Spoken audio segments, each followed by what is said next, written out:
Hi, I am Santosh Kumar. मैं आज आपको इंडियन एविडेंस एक्ट 1872 के कुछ इंट्रोडक्शन के बारे में बता रहा हूँ। और ये है एक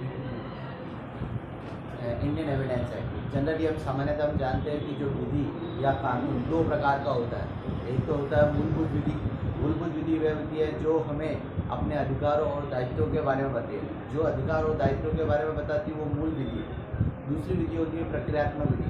तो प्रक्रियात्मक विधि वह विधि होती है जो मूल विधि द्वारा जो प्रदत्त अधिकार है या दायित्व है उनको लागू कैसे किया जाए, या उन अधिकारों को कैसे संरक्षित किया जाए, या उन अधिकारों को कैसे प्राप्त किया जाए, या कोई व्यक्ति अपने उन अधिकारों को हनन करता है तो उसको कैसे प्रोटेक्ट किया जाए। तो इसके बारे में जो इन अधिकारों को प्राप्त करने के लिए जो न्यायालय द्वारा अपनाई जाने वाली प्रक्रिया है, या उन अधिकारों को प्राप्त करने के लिए जो प्रक्रिया अपनाई जाती है उसका जो वर्णन है वो प्रक्रियात्मक विधि में किया होता है।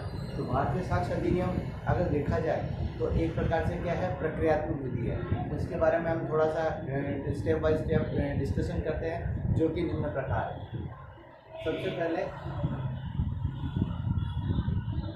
नाम, इसका नाम क्या है, भारतीय साक्ष्य अधिनियम।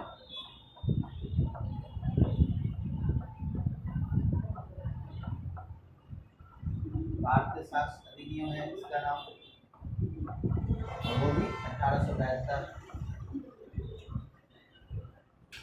ये लागू कब हुआ, लागू या इन्फोर्समेंट 1 सितंबर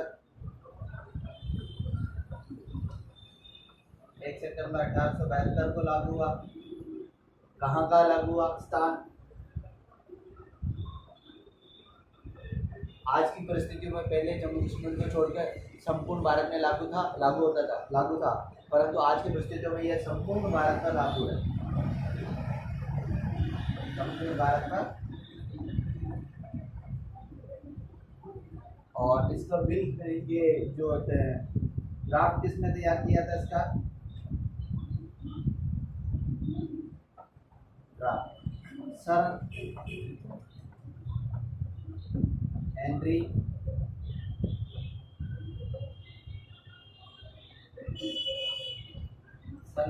में। और पारित किसने कराया था, बिल पारित किसने कराया था,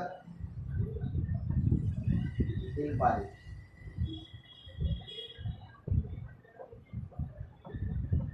सर स्टीवन। तो इसका जो इंडियन एविडेंस का ड्राफ्ट तो सर हेनरी ने ड्राफ्ट किया था, पारित किया था। और जो इसको एक ड्राफ्ट के बाद जो बिल पारित किया था, बिल पारित करने का श्रेय इसको दिया जाता है सर स्टीवन को। और ये कैसी विधि है,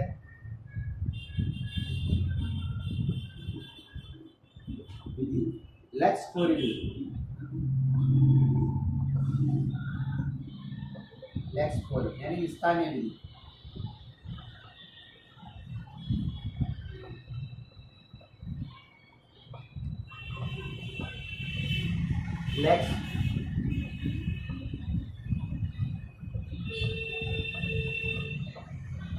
लेक्स फोरिडी विधि का मतलब होता है कि ऐसी विधि जो मतलब कि ऐसी विधि जो उन जिन स्थानों पर ये न्यायिक प्रक्रिया चल रही है वहाँ जो विधि लागू है वही विधि वहाँ उन प्रक्रियाओं में इस्तेमाल होती है। जैसे अगर इंडिया में अगर कोई न्यायिक कार्रवाई चल रही है तो वहाँ इंडियन एविडेंस एक्ट लागू होता है। अगर अमेरिका में कोई जुडिशियल प्रोसीडिंग चल रही है या कोई कानूनी प्रक्रिया चल रही है तो वहाँ का इंडियन एविडेंस एक्ट लागू होता है। तो ये यहाँ इसीलिए इस विधि को क्या बोलते हैं, लेक्स फोरिडी। जहाँ कानून, जहाँ जिस देश में जो कानून चल रहा है वही स्थान की एविडेंस एक्ट लागू होगा, इसलिए इसको लेक्स फोरिडी विधि भी कहा जाता है।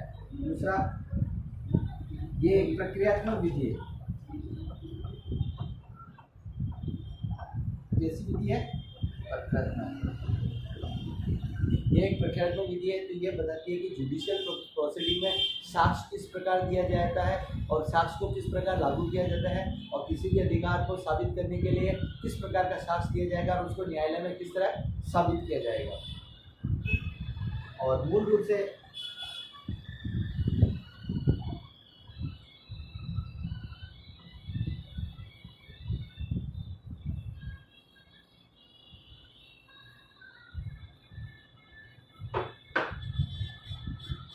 तो इसमें ये मूल रूप से प्रक्रियात्मक विधि है, परंतु जो कुछ नियम है, कुछ नियम मूल विधि के भी है, मूलभूत विधि के भी है। जैसे धारा 5 से 55 जो कि सुसंगतता,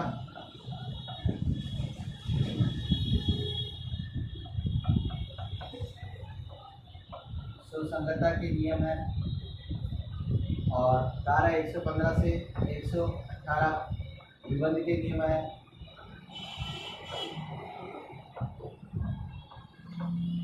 rule of estoppel and the law of relevancy. तो ये कुछ, हालांकि बेसिकली ये तो है प्रक्रियात्मक विधि, लेकिन फिर भी इसमें मूलभूत विधि के कुछ प्रावधान है। जो 5 से 15 रिलेवेंसी की जो रूल ऑफ रिलेवेंसी है, और 115 से 118 जो सेक्शन 115 से 118 जो रूल ऑफ स्टॉपल या विबंध के नियम को वर्णित करता है। और ये एक तरह से क्या है, भूतलक्षी विधि, भूतकालीन विधि।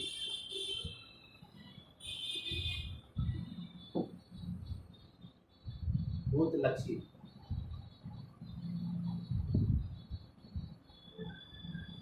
भूतलक्षी या भूतकालीन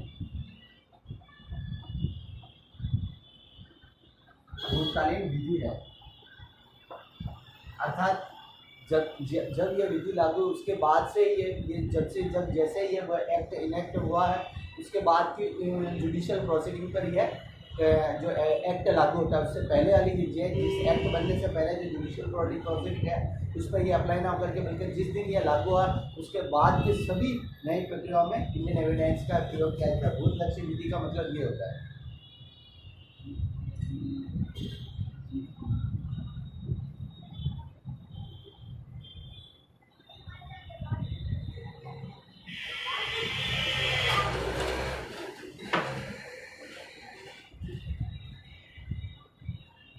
अब क्या होता है, साक्ष्य।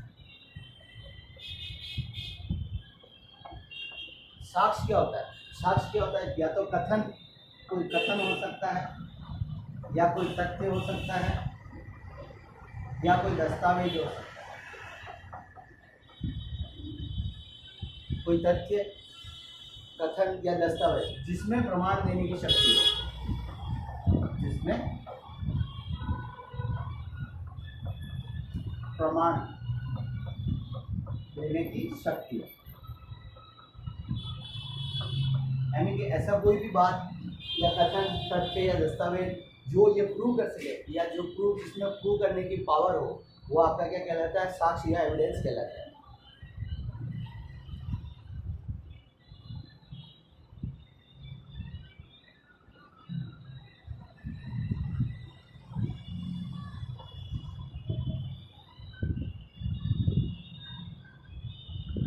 और भारतीय अगर साक्ष्य अधिनियम की बातें करें, भारतीय साक्ष्य अधिनियम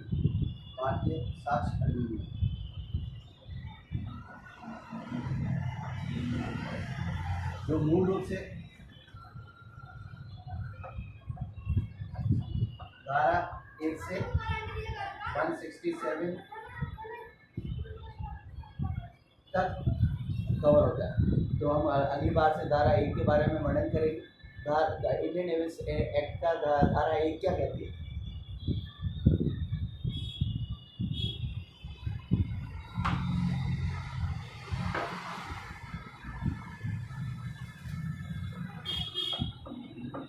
धारा 1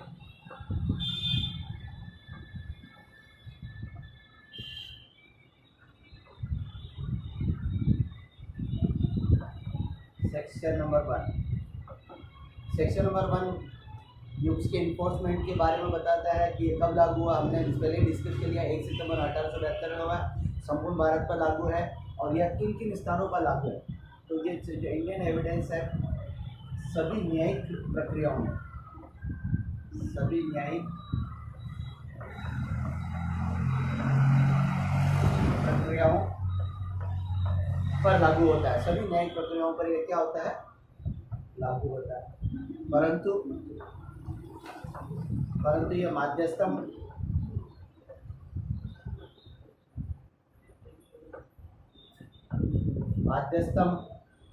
नंबर 2 सैन्य विधि, सैन्य न्यायालय की विधि, और नंबर 3 शपथ पत्रों पर।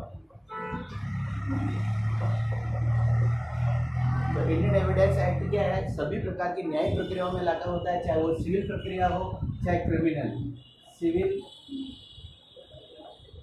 या क्रिमिनल या आपराधिक।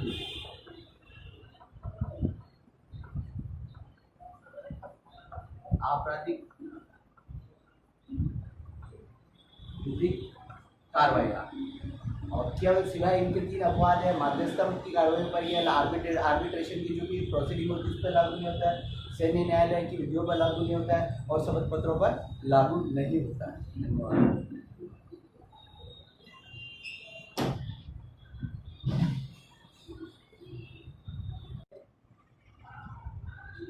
हाँ, तो ये जो इंडियन एविडेंस का बेसिकली इंट्रोडक्शन है, जो कि इंडियन एविडेंस एक्ट को जो 3 पार्ट में डिवाइड किया गया है। जो 3 पार्ट है, तथ्यों की सुसंगति, रिलेवेंसी ऑफ द फैक्ट, ये पहला पार्ट है। रिलेवेंसी ऑफ द फैक्ट पहला पार्ट है। दूसरा जो पार्ट है सबूत के विषय में या जो कि आपके प्रूफ के बारे में, प्रूफ के सत्य के विषय में बताता है। और तीसरा पार्ट है साक्ष्य का पेश किया जाना और प्रभाव। तीसरा पार्ट जो है वो एविडेंस कैसे पेश किया जाएगा और उसका क्या इफेक्ट होगा उसके बारे में बताता है। जो बेसिकली फर्स्ट पार्ट है तथ्यों की रिलेवेंसी है, उसको 1 से लेकर 2 चैप्टर में डिवाइड किया गया है। 1 से लेकर 2 के चैप्टर के बीच में डिवाइड किया गया है, जिनमें से जो कि सेक्शन 1 से लेकर 15 तक इसको डिवाइड किया गया है। जो पहला चैप्टर है वो प्रिलिमिनरी या प्रारंभिक भाग के बारे में बताता है, जो कि सेक्शन 1 से लेकर 4 तक के डिस्क्राइब्ड है। और सेक्शन चैप्टर नंबर 2 है जो है वो रिलेवेंसी ऑफ द फैक्ट यानी तथ्यों की सुसंगति के बारे में बताता है, जो कि सेक्शन 5 से लेकर 55 तक डिस्क्राइब्स है। सेकंड पार्ट जो है वो सबूत के विषय में यानी प्रूफ के विषय में डिस्क्राइब करता है, जो कि चैप्टर आपके 6 से लेकर के चैप्टर 3 से लेकर 6 तक इसको फर्दर डिवाइड किया गया है, जो कि सेक्शन 56 से 100 के बीच में प्रेस्क्राइब्ड है, डिस्क्राइब्ड है। चैप्टर नंबर जो 3 है वो तथ्य जिनका साबित किया जाना आवश्यक नहीं है, can fact not be prove, not need to prove, और जो कि सेक्शन 56 से 58 के बीच में डिस्क्राइब्स है। और चैप्टर नंबर 4 है जो ऑरल एविडेंस के बारे में बताता है। और चैप्टर नंबर 5 जो है वो क्या होता है डॉक्यूमेंट्री एविडेंस के बारे में बताया है, जो कि 60 से 91 तक है। और जो ऑरल एविडेंस है वो 59 से 60 के बीच में डिस्क्राइब्स है। और लास्ट वाला जो चैप्टर है दस्तावेजी साक्ष्य द्वारा और दस्तावेजी साक्ष्य द्वारा भौतिक साक्ष्य का अपवर्जन, exclusion of the oral evidence by documentary evidence, जो 91 से 100 के बीच में डिस्क्राइब्स है। इंडियन एविडेंस एक्ट का जो पार्ट नंबर 3 है वो साक्ष्य का पेश किया जाना है, उसके इफेक्ट के बारे में है, जो कि आपके सेक्शन 100 से लेकर 107 के बीच में डिस्क्राइब्स है। और इसमें मेनली क्या है, जो चैप्टर है वो 7 से लेकर 11 के बीच में डिस्क्राइब्स है। और जो चैप्टर नंबर 7 है बर्डन ऑफ प्रूफ, सबूत के भार के विषय में है, जो कि सेक्शन 101 से लेकर के 114 तक डिस्क्राइब्स है।